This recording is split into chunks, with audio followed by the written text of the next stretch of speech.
السلام علیکم ناظرین، آج ہم موجود ہے ملک کی معروف شخصیت مولانا محمد جمیل صدیقی صاحب کے ساتھ میں۔ آج ہم ان سے اس بارے میں گفتگو کرنا چاہیں گے کہ جو ابھی قربانی کا جو وقت آنے والا ہے، عید الاضحیٰ کا ٹائم آنے والا ہے، تو اس کے تعلق سے اسلام کی کیا تاریخ ہے، کیا اس کا اتہاس ہے، تو اس کے بارے میں ہم مولانا سے بات کرنا چاہیں گے۔ مولانا، آپ کا سواگت ہے۔ آپ ہمیں اس کے بارے میں بتائیں کہ اسلام میں قربانی کی تاریخ کیا ہے، عید الاضحیٰ کی تاریخ کیا ہے۔ بسم اللہ الرحمن الرحیم۔ قربانی اور بالخصوص عید قربان جو آنے والی ہے، جب بھی آتی ہے اس سلسلے میں لوگوں کے اندر کچھ سوالات اٹھتے ہیں، اور اگر یہ کہا جائے کہ ایک فطری بات ہے تو اس میں کچھ بھی تعجب کی بات نہیں ہے۔ ہم مسلمانوں کی ذمہ داری ہے کہ ملک کے اندر جو تمام ہمارے برادران وطن ہیں ان کے سامنے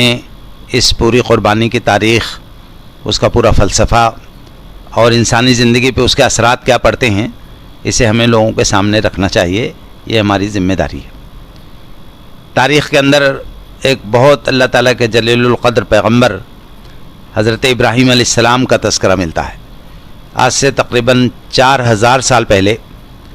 عراق کے ایک علاقے میں ایک بہت مشہور شہر تھا وہاں اللہ تعالیٰ نے ان کو پیدا کیا۔ پورے عراق میں گویا شرک و بت پرستی، یعنی ایک اللہ کو چھوڑ کر بہت ساری بتوں اور دیوی دیوتاؤں کی پرستش ہوتی تھی۔ گویا انسان نے، اللہ تعالیٰ نے جس کو بہت اونچا بنایا تھا، وہ اللہ کو چھوڑ کر اپنی ہی جیسی اپنے سے کم ترین چیزوں کی بندگی کرنے لگا تھا۔ گویا انسان اپنے مقام اور اپنے وقار کو خود گھٹا رہا تھا۔ اللہ تعالیٰ کو اس علاقے کے انسانوں پہ رحم آیا اور اس نے حضرت ابراہیم علیہ السلام کو پیدا کیا۔ وہ جس گھرانے میں پیدا ہوئے وہ ایک مذہبی گھرانہ تھا، پروہت گھرانہ تھا۔ ان کے جو باپ آزر تھے وہ گویا تمام مذہبی امور کے گویا نگراں تھے۔ بادشاہ کے ہاں بھی ان کا ایک اہم مقام تھا۔ بادشاہ خود بھی اپنے مذہبی عبادت اور رسوم کے لیے ان کے رہنمائی کا گویا محتاج ہوتا تھا۔ اللہ تعالیٰ نے اپنا ایک بڑا فیصلہ کیا کہ وہ گھر جو شرک کا مرکز ہے، جو شخص شرک کا پروہت ہے، اسی کے گھر میں اللہ تعالیٰ نے اپنے ایک پیغمبر کو جو پوری دنیا کی تاریخ میں توحید کا امام ہے، اس کو پیدا کرنے کا فیصلہ فرمایا۔ حضرت ابراہیم علیہ السلام اس گھر میں پلے بڑھے، پورے ماحول کو انہوں نے دیکھا، اور اس میں جو شرک کی قباحتیں تھیں وہ ان کے ذہن میں بار بار انہیں بے چین کرتی رہیں۔ پھر اللہ تعالیٰ نے اپنی مشیت کے تحت پھر ان کو ایک خاص مرحلے میں اپنا عرفان عطا کیا اور انہیں اپنا رسول اور پیغمبر بنایا۔ ان ذمہ یہ رکھا کہ یہ بات توحید کی بات، کس انسان کو اللہ تعالیٰ نے دنیا میں بہت اونچا بنایا ہے اور اس کائنات کو جو پیدا کرنے والا ہے، مالک ہے، وہی اس لائق ہے کہ اس کے آگے یہ انسان سر جھکائے۔ یہ انسان کے لیے نہ صرف کہ افسوس بلکہ ایک شرمناک بات تھی کہ وہ قرآن نے کہا ہے کہ هو الذی خلق لکم ما فی الارض جمیعا، زمین میں جو کچھ ہے ہم نے سب تمہارے لیے بنایا ہے، یعنی تمہارے فائدے کے لیے، تمہارے نفع کے لیے، تمہاری خدمت کے لیے بنایا۔ اب یہ انسان اگر انہی چیزوں کی پرستش کرنے لگے تو گویا ایک انسان اپنے مقام کو گرا رہا ہے، اپنی انسلٹ خود کر رہا ہے۔ تو چنانچہ یہ توحید کا وہ پیغام حضرت ابراہیم علیہ السلام نے وہاں کے عوام، اپنے گھر اور بادشاہ سب کے سامنے پیش کیا۔ قرآن مجید میں اس کا تذکرہ ہے کہ ان کے باپ بہت ناراض ہوئے اور انہوں نے کہا کہ اگر یہ جو تم بات توحید کی، ایک اللہ کی بندگی، ایک ایشور کی بندگی کی باتیں کر رہے ہو، اگر تم نے باتیں بند نہیں کی تو ہم تمہیں پتھر مار مار کے ہلاک کر دیں گے۔ لیکن حضرت ابراہیم علیہ السلام نے یہ بات رکھی، اور ایک بڑا واقعہ اس زمانے میں یہ ہو گیا کہ جب انہوں نے دیکھا کہ سارے دلائل رکھنے کے باوجود لوگ کسی طرح سے بات نہیں مان رہے تھے، تو ایک موقع پر وہ بت خانے میں گئے اور وہاں جو چیزیں رکھی تھیں انہوں نے کہا اس کو تم کیوں نہیں کھاتے ہو، اس کو کیوں نہیں کھاتے ہو، اس کو کیوں نہیں کھاتے ہو، سب چیزیں پڑی ہیں۔ پھر انہوں نے چھوٹے چھوٹے بت تھے ان کو توڑ دیا اور بڑے بت کے کندھے پہ وہ کلاڑی رکھ دی۔ لوگ آئے اور لوگوں نے دیکھا کہ ان کے بتوں کا برا حال ہے، کسی نے ان کو نقصان پہنچایا ہے۔ انہوں نے اپنی میٹنگ کی اور اس سے لگا ان کو کہ ابراہیم نے کیا ہوگا یہ۔ چنانچہ حضرت ابراہیم کو بلایا گیا اور ان سے پوچھا گیا کہ کیا تم نے کیا ہے؟ انہوں نے کہا بھائی مجھ سے کیوں پوچھتے ہو، یہ جو بڑے والے ہیں ان سے پوچھو، یہ یہاں موجود تھے، انہوں نے دیکھا ہوگا کہ کس نے کیا ہے۔ تو قرآن نے کہا کہ وہ لوگ اپنے دلوں میں نادم ہوئے کہ بھائی تم تو جانتے ہو کہ یہ دیکھتے نہیں ہیں، یہ سنتے نہیں ہیں، یہ بولتے نہیں ہیں۔ تو حضرت ابراہیم علیہ السلام نے کہا پھر ایسے مجبور محض کی کیوں بندگی کرتے ہو جو نہ دیکھ سکتے ہیں، نہ سن سکتے ہیں، نہ بول سکتے ہیں۔ بہرحال معاشرے کا ریئیکشن بہت شدید ہوا اور بادشاہ اور عوام اور گھر کے لوگ سب نے مل کر کے بڑا فیصلہ کیا، اور انہوں نے قرآن نے اس کو کہا ہے کہ وَقَالُوا ابْنُوا لَهُ بُنْيَانًا فَأَلْقُوهُ فِي الْجَحِيمِ، ایک آگ کا بڑا اولاد تیار کرو اور اس کو اس میں ڈال دو۔ یہاں میں صرف اتنی بات کرنی چاہوں گا کہ حضرت ابراہیم علیہ السلام نے کسی سے کوئی معذرت نہیں کی، کسی کے سامنے ہاتھ نہیں جوڑا بھائی غلطی ہو گئی ہے معاف کر دیجئے اور اب آئندہ یہ بات نہیں کہیں گے۔ انہوں نے ان کو آگ کا بڑا الاؤ تیار کر کے ان کو اس میں ڈال دیا۔ ایک بہت اہم بات جو ہر ایمان والے کو کم سے کم سمجھنی چاہیے، اللہ تعالیٰ کا بنایا ہوا ایک فزیکل قانون ہے یہ کہ آگ جلا دیتی ہے، آگ بھسم کر دیتی ہے، آگ لوہے کو بھی پگھلا دیتی ہے، لیکن اس دن اللہ تعالیٰ نے اپنے بندے حضرت ابراہیم علیہ السلام کے لیے اپنا بنایا ہوا یہ فزیکل لا، یہ فزیکل قانون خود ہی بدل دیا۔ تھوڑی دیر کے لیے اس کو اللہ نے سسپینڈ کر دیا۔ اللہ تعالیٰ نے جب آگ دھو دھو کر کے جلنے لگی، ابراہیم علیہ السلام کو اس میں ڈال دیا گیا، تو اللہ تعالیٰ نے آگ کو حکم دیا وَقُلْنَا يَا نَارُ كُونِي بَرْدًا وَسَلَامًا عَلَىٰ إِبْرَاهِيمَ، ہم نے حکم دے دیا کہ آگ ٹھنڈک اور سلامتی بن جا میرے بندے ابراہیم پر۔ بہت تفصیل میں جاننے کا موقع نہیں ہے، ورنہ ٹھنڈک بھی ٹھنڈک کو پہلے کہا پھر سلامتی کو بعد میں کہا، یعنی اتنی بھی ٹھنڈی نہ ہو جا کہ میرے بندے کو، چہتے بندے کو تکلیف ہونے لگے، سلامتی والی ٹھنڈک بن۔ اور اس کے بعد اللہ رب العالمین نے ان کو اس آگ سے محفوظ نکال لیا۔ اقبال کے روح کو اللہ سکون دے، انہوں نے کہا بے خطر کود پڑا آتش نمرود میں عشق، عقل ہے محو تماشائے لب بام ابھی۔ یہ اللہ تعالیٰ سے غیر معمولی تعلق اور اللہ کے لیے فدائیت کو جذبہ اور اللہ سے محبت اور اللہ تعالیٰ پہ ایمان کا وہ وقار ہے جو ابراہیم علیہ السلام کی زندگی میں دکھتا ہے، جس کے تعلق سے انہوں نے نہ کوئی معذرت کی، نہ کسی سے کوئی ایکسکیوز کیا، اور نہ اس آبرو کو جو اللہ تعالیٰ سے محبت کی آبرو تھی اس کو بٹا نہیں لگنے دیا۔ چنانچہ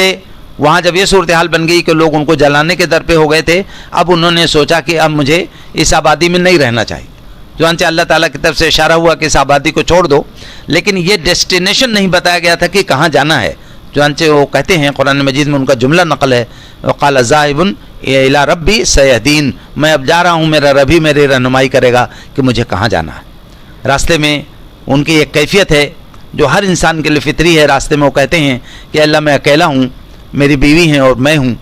میری کوئی اولاد نہیں ہے، تو کہتے ہیں رب حب لی من الصالحین، اے اللہ مجھے ایک صالح اولاد عطا فرما۔ ایسا لگتا ہے قرآن کے بیان سے فوراً بعد جو آیت ہے اسے لگتا ہے کہ دعا حضرت ابراہیم علیہ السلام کی آسمان کی طرف اٹھی اور اللہ کی قبولیت نے اس کا استقبال کیا اور اس کو شرف دے دیا۔ جب انہوں نے کہا رب حب لی من الصالحین، اللہ مجھے ایک صالح اولاد عطا فرما، فوراً جو آیت ہے وہ یہ ہے کہ فبشرناہ بغلام حلیم، ہم نے اس کو ایک حلیم و بردبار بیٹے کی بشارت دی، مطلب ایسے بیٹے کی بشارت دی کہ جو ایسے کردار کا حامل ہوگا کہ اس کے زندگی میں تلخ سے تکلیف دہ سے تکلیف دہ حالات اگر آ جائیں گے تو اس کی پیشانی پہ شکن نہیں پیدا ہوگی، وہ بے صبری اور جو ہے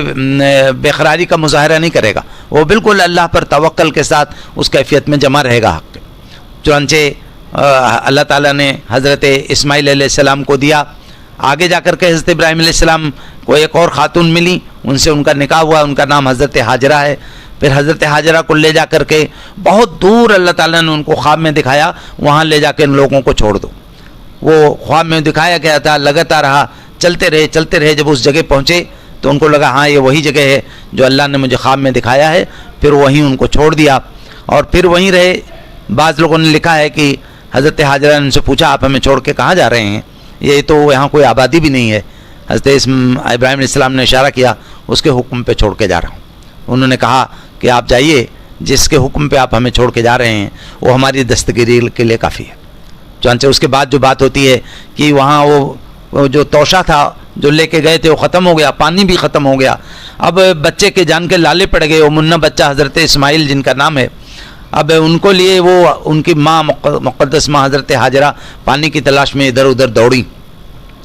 زیادہ وقت نہیں انہوں میں اس چیز کو رکھنا چاہتے ہیں کہ یہ جو قرآن مجید میں اسوہ حسنہ کا لفظ آتا ہے یہ 2 بار حضرت ابراہیم علیہ السلام کے لیے آیا ہے۔ قد قانت لکم اسوۃ حسنۃ فی ابراہیم والذین معہ، ابراہیم اور ان کی زندگی میں تمہارے لیے، ان کے ساتھیوں کی زندگی میں تمہارے لیے بہترین نمونہ ہے۔ اور یہ اسوہ حسنہ کا معیار اس وقت اور جا کر کے بڑا خوبصورت بن جاتا ہے کہ ہماری مقدس ماں ہاجرہ علیہ السلام نے جو دوڑ لگائی اپنے بچے کے لیے پانی کی تلاش میں کہ کوئی قافلہ دکھ جائے، کوئی فرد دکھ جائے جس سے میں پانی کی مدد لے لوں، وہ جو دوڑ لگائی اللہ تعالیٰ کو اپنے بندی کی، وہ دوڑ اتنی پسند آ گئی کہ قیامت تک کے لیے بات رکھ دی کہ جو کوئی اس گھر کے حج اور عمرہ کے لیے آئے گا، جب تک یہ میری بندی جو دوڑ لگا رہی ہے یہ دوڑ نہیں پورا کرے گا تب تک یہاں کی حاضری مکمل نہیں ہے۔ پھر قرآن نے وہ منظر بتایا کہ فلما بلغ معه السعی، جب وہ بیٹا بڑا ہو گیا، ان کے ساتھ دوڑ دھوپ کرنے لائق ہو گیا، تو اللہ تعالیٰ نے حضرت ابراہیم علیہ السلام کو، جو اب تک کی پوری زندگی آزمائشوں سے عبارت ہے بالکل، ان کو ایک بڑی آزمائش سے دوچار کیا کہ انہوں نے خواب دیکھا۔ وہ کہتے ہیں خود، قال یا بنی انی اری فی المنام انی اذبحک فانظر ماذا تری، اے میرے بیٹے میں نے خواب دیکھا ہے، میں تجھے ذبح کر رہا ہوں، تیرا کیا خیال ہے؟ وہ بیٹا جس کے بارے میں پیدا ہونے سے پہلے ہی بتایا گیا تھا بڑا حلیم ہوگا، بڑا بردبار ہوگا، بڑا تحمل والا ہوگا، اس بیٹے نے وہی جواب دیا جیسا اس کو دینا تھا۔ انہوں نے کہا قال یا ابت فعل ما تؤمر ستجدنی انشاءاللہ من الصابرین، ابو آپ کو جو بھی حکم ہو رہا ہے آپ کر گزریے، انشاءاللہ آپ مجھے صبر کرنے والوں، جمنے والوں میں پائیں گے۔ پھر یہ منظر تو بہرحال اللہ ہی کہہ سکتا تھا۔ اللہ نے کہا فلما اسلما وتلہ للجبین، جب ان دونوں نے اپنے آپ کو میرے حوالے کر دیا اور اس کو یعنی ابراہیم نے اسماعیل کو پیشانی کے بل گرا لیا۔ اس میں کبھی موقع ملے ہمارے ساتھیوں کو پڑھنا چاہیے، شاہنامہ اسلام جو حفیظ نے لکھی ہے، اس میں بیٹے کی قربانی نام کی نظم اس میں ہے کہ پچھاڑا اور گھٹنا سینہ معصوم پر رکھا، چھری پتھر پہ رگڑی ہاتھ کو حلقوم پر رکھا۔ یہ جو کیفیت رہی ہوگی بہرحال تو اللہ تعالیٰ دیکھ رہے تھے، اللہ تعالیٰ پھر خاموش نہیں رہے۔ کل جیسے آگ میں ڈالنے پر اللہ خاموش نہیں رہا، اپنے بنائے ہوئے قصور کو اللہ تعالیٰ نے تھوڑی دیر کے لیے سسپینڈ کر دیا، اسی طرح اس وقت بھی اللہ تعالیٰ خاموش نہیں رہا۔ ان کے گلے پہ چھری وہ چلا چکے تھے اپنے حساب سے، لیکن اللہ رب العالمین نے کہا وَنَادَيْنَاهُ أَن يَا إِبْرَاهِيمُ، اللہ تعالیٰ یہ آیت اس طرح ہے قرآن میں کہ ہم نے پکارا کہ اے ابراہیم قد صدقت الرؤیا، تو نے تو خواب کو بھی سچ کر دکھایا۔ پھر اس کے بعد کہا اِنَّا كَذَلِكَ نَجْزِي الْمُحْسِنِينَ، ہم اپنے محسن بندوں کو اسی طرح بدلہ دیا کرتے ہیں۔ اور ظاہر ہے اس سے اور بڑا بدلہ کیا ہو سکتا ہے کہ اللہ اپنے اس بندے کے چہتے بندے کی تعریف کر رہے ہیں اور اس کے گویا اس کے لیے ایک مقام اور اعزاز کا تذکرہ اللہ خود فرما رہے ہیں۔ اس کے بعد یہ ہے کہ وَفَدَيْنَاهُ بِذِبْحٍ عَظِيمٍ، ہم نے اس کو ذبح عظیم سے بدل دیا، یعنی ابراہیم کی جگہ ہم نے ایک دمبا وہاں کر دیا اور وہ قربان ہو گیا اسماعیل کی جگہ، اور اسماعیل بچ گئے۔ لیکن یہ جو آج یہ واقعہ ہوا تھا اس وقت اللہ تعالیٰ نے فرمایا وَتَرَكْنَا عَلَيْهِ فِي الْآخِرِينَ، ہم نے اس سنت کو بعد کے تمام آنے والے ایمان والوں کے لیے چھوڑ دیا کہ ان سب کو کرنا ہے۔ تو یہ جو قربانی کے تہوار ہوتا ہے عید الاضحیٰ کا، جس کو بقرعید کہتے ہیں، یہ دراصل اسی حضرت ابراہیم علیہ السلام کی جن ذریعے حضرت اسماعیل علیہ السلام کی قربانی کے لیے جو دونوں نے اپنے آپ کو پیش کر دیا تھا، گرچہ وہ بیٹے کی قربانی نہیں ہوئی لیکن بہرحال اس قربانی کو اللہ تعالیٰ نے اپنی طرف سے قبول فرمایا اور ایک دمبے کی قربانی ہوئی، اور اس دمبے کی قربانی کو بعد کے تمام آنے والے ایمان والوں کے لیے ایک یادگار چھوڑ دیا گیا ہے۔ آج جب بھی کوئی بکرا ذبح ہوتا ہے اور جب بھی کوئی دمبا ذبح ہوتا ہے، کوئی جانور قربانی کے لیے ذبح ہوتا ہے، تو اس وقت تصور ہر ایمان والے کا ہوتا ہے کہ آج سے 4000 سال پہلے اللہ کے ایک چہیتے اور برگزیدہ پیغمبر نے اللہ کے اشارے پر اپنے بیٹے کو ذبح کرنے کے لیے گویا اپنے آپ کو تیار کر لیا تھا۔ یہ وہ جذب و کیف کا اور ایک تاریخی پس منظر ہے جو اس قربانی کے پیچھے ہے۔ کبھی کبھی بہت سے لوگ اس طرح کی باتیں آج کل کہتے نظر آتے ہیں کہ بھئی قربانی میں اتنا سارا پیسہ خرچ کیا جاتا ہے، اس قربانی کی جگہ تو کوئی سوشل ورک کیا جا سکتا ہے، خدمت خلق کیا جا سکتا ہے۔ آپ سمجھ لیں کہ یہ جو قربانی کا گوشت ہوتا ہے اس کے لیے ہمارے ہاں باقاعدہ ایک روایت چلی آ رہی ہے کہ پورے گوشت کو 3 حصے میں بانٹ کر کے ایک حصہ غربا مساکین کو، ایک اقربا کو کھانے کھلانے کے لیے، اپنے گھر کے لیے، اس طرح لوگ اس کو کر دیتے ہیں۔ حالانکہ حدیث سے پوری وسعت ہے، ایک زمانے میں ایسا رکھا گیا تھا اللہ کے نبی کے ذریعے، لیکن بعد میں تھا کہ خود بھی وہ کھا سکتے ہیں، اپنے اقربا کو کھلا سکتے ہیں، اور بہترین دعوت اللہ کے نبی نے فرمائی ہو کہ جس میں غربا و مساکین کو بلایا جائے۔ بہت سارے لوگ ہیں، آپ سمجھ سکتے ہیں عید الاضحیٰ میں بکرے کی جو قربانی ہوتی ہے، بہت سارے غربا ہیں جو شاید 2 سال بھر گزر جاتا ہے، ان کے ہاں بکرے کا گوشت نہیں پہنچ پاتا ہے۔ تو یہ چیز ہے، اسی موقع پر ان کی دلجوئی ہو سکتی ہے اور ان کو دلوں کو سکون ہو سکتا ہے، اور ان کے لیے ہم گویا راحت اور خوشی کا سامان فراہم کر سکتے ہیں۔ یہ ایک بڑا اچھا موقع ہے۔ لیکن مولانا سوال یہ ہے کہ قربانی جس طرح سے کی جا رہی ہے تو اس کا کوئی اور طریقہ بھی ہو سکتا ہے، جیسے جانور کو ذبح کرنا ہے، اس کی قربانی دینا ہی وہ تھوڑی ہے، مطلب نان مسلموں کی طرف سے یہ زیادہ سوال آتا ہے کہ ایسا ہی طریقہ کیوں اپنایا گیا ہے جس میں جیو ہتیا ہو رہی ہے؟ تو اس کو سائنٹیفک طریقے سے کس طرح سے پروو کر پائیں گے کہ بھئی اس کا کیا ہے ریزن، کس طرح سے یہ پورا نظام چل رہا ہے؟ میں پہلے تو یہ کہنا چاہوں گا کہ ہمارے جو نان مسلم بھائی ہیں اگر وہ اپنے مذہب کو مانتے ہیں تو جو لوگ مذہب کو مانتے ہیں، ہندو مذہب یا ان کے شاستر، ان کے دھرم گرنتھ جو ہیں، اگر وہ ان کو واقعی مانتے ہیں کہ ہمارے دھرم گرنتھ ہیں، تو ان میں سے کوئی بھی آدمی اس پوزیشن میں نہیں ہے یہ کہنے کے کہ یہ قربانی کی کیا ضرورت ہے، کیونکہ ان کے ہاں اشومیگھ یگ، گومیگھ یگ اور جانوروں کے بلی کا پوری ایک تاریخ موجود ہے جو ان کے مذہبی کتابوں میں موجود ہے۔ میرا خیال ہے کوئی بھی آدمی اپنے آپ کو ہندو کہتے ہوئے اور ان مذہبی کتابوں پہ یقین رکھتے ہوئے، آستھا رکھتے ہوئے یہ بات کہنے کی پوزیشن میں نہیں ہے۔ دوسری بات جہاں تک ہے یہ کہنے کی بھئی یہ کسی اور طریقے سے اس میں یہ مد میں پیسہ خرچ کر دیا جائے، تو لوگوں کو معلوم ہونا چاہیے کہ اسلام نے اپنے ماننے والوں پر زکوٰۃ فرض کر رکھی ہے۔ سال میں جو آمدنی ہے ایک متعین آمدنی ہو جائے اور اتنا پیسہ سال بھر رہ جائے، یا زیورات ہیں اور دوسری مالیت کی چیزیں ہیں، اس پر 2.5% زکوٰۃ فرض کیا گیا ہے، اور وہ زکوٰۃ غریبوں، مسکینوں، ضرورت مندوں پہ خرچ کیا جاتا ہے۔ جو ان لوگوں کی گردنیں پھنسی ہیں ان کی گردنوں کو چھڑانے پہ خرچ کیا جاتا ہے۔ یہ باقاعدہ مدات قرآن مجید میں موجود ہیں، اور ہمارا ایمان ہے کہ قرآن نے جن مدات کا ذکر کیا ہے ان کو اولیت دینی چاہیے۔ تو زکوٰۃ کی ایک پوری مد اس میں خرچ ہوتی ہے، اور یہ چیز ایک خاص پروسپیکٹو کی ہے کہ ایک اللہ کے بندے نے اللہ کے اشارے پر اتنی بڑی قربانی پیش کرنے کا ارادہ کر لیا یا اپنے آپ کو پیش کر دیا، تو یہ چیز یقیناً اس لائق تھی کہ قیامت تک یاد رکھی جائے۔ چنانچہ اللہ تعالیٰ نے کہا وَتَرَكْنَا عَلَيْهِ فِي الْآخِرِينَ، اپنے بندے ابراہیم کے اس جذبے کو ہم اتنی قدردانی اس کی کر رہے ہیں کہ اس کو قیامت تک کے لیے ایمان والے رہیں گے تو اس کو یاد کرتے رہیں گے۔ اور اس میں بھی یہ نہیں ہے کہ خوب گوشت کھانا ہے اور خوب قورمہ کھانا ہے، خوب اسٹو کھانا ہے، ایسا کچھ نہیں ہے، بلکہ یہ ہے کہ زیادہ سے زیادہ غربا اور مساکین اور دوست احباب کو اپنی خوشی میں شریک کرنا ہے۔ تو ایک بات اور، جیسے اگر سائنٹیفک طور پر ہم دیکھیں تو یہاں پہ دیکھا جاتا ہے کہ جو پاچن تنتر ہے انسان کا وہ بھی اسی طرح سے کام کر سکتا ہے اور کام کرتا ہے۔ جیسے اگر کسی بھینس کو، گائے کو اگر گوشت وغیرہ کھلائیں گے تو اس کو پچا نہیں پائے گی، وہ کھا بھی نہیں پائے گی۔ تو اسی طریقے سے انسان کا بھی کچھ ایسا ڈائجسٹ سسٹم ہے جس کے اکارڈنگ ساری چیزیں ہوتی ہے۔ تو اس کے بارے میں مطلب سائنٹیفک طور پر ہم کیا بتا پائیں گے؟ ہمارے نان مسلم بھائی جاننا چاہتے ہیں تو ہم کس طرح سے انہیں جواب دیں گے؟ دیکھیے بہت سارے لوگ جو یہ بات کہتے ہیں کہ گویا جیو کو مار دیا جاتا ہے، اس کی ہتیا کر دی جاتی ہے اور اس کو گویا کھایا جاتا ہے، تو یہ بات تو بہت ہی اب آج کے سائنٹیفک دور میں کافی ایک بچکانہ بات ہے، کیونکہ جن چیزوں کو آپ پیڑ پودا سمجھ کے کھا رہے ہیں ان سب کے اندر جیو ہے، ان کے سب کے اندر جان ہے، اور جو ہے ان کے سینس تک ہے، ان کے سینس تک کو آبزرو کر لیا گیا ہے۔ جو پودا آتا ہے چھوٹا سا جس کو چھوئی میو کہتے ہیں، چھونے ہی سے وہ سکڑ جاتا ہے، ظاہر ہے اس کا سینس ہے جس کا اظہار ہوتا ہے۔ اور اللہ تعالیٰ جو ہمارا اور آپ کا پیدا کرنے والا ہے وہ بہت اچھی طرح جو ہمارا کریٹر ہے وہ جانتا ہے کہ میرے اس بندے کو کس طرح کی غذا کی ضرورت ہے۔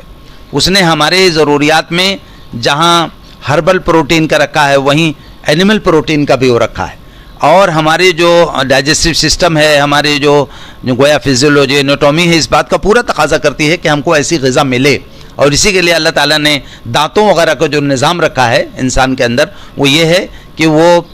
ساگ و سبزی بھی کھائے اور گوشت اور جو ہے اس طرح کی چیزیں بھی وہ استعمال کریں۔ اور یہ بات تو میں نے ابھی جیسا کہا کہ موجودہ عیسائیت میں ایسی کوئی بات ہے کہ گوشت نہیں کھانا چاہیے، ہندو مذہب کو لوگ کہہ نہیں سکتے، ہمیں اس سے بحث نہیں ہے۔ ہم تو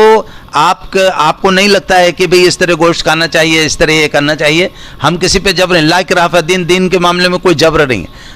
آپ کے ہاں مذہبی کتابوں میں موجود ہے لیکن آپ نہیں کرنا چاہتے ہیں، یو آر فری، آپ مت کیجئے۔ لیکن ہماری مذہبی کتب میں جب اللہ تعالیٰ نے اپنی کتاب کے اندر یہ بات رکھ دی ہے کہ اس طرح کی قربانی کو ہم نے بات کے آنے والوں کے لیے چھوڑ رکھا ہے، تو ہم تو اس کے پابند ہیں، اللہ کی کتاب کے ہم مسلمان ہیں، قرآن کو اللہ کی کتاب مانتے ہیں، تو ہم اس کو کرتے ہیں۔ ہم اس کے لیے ہمارے پاس سائنٹیفک ریزننگ بھی ہے، ہم جیسا تذکرہ ہے جانور کو ذبح کرنے کے بارے میں بھی،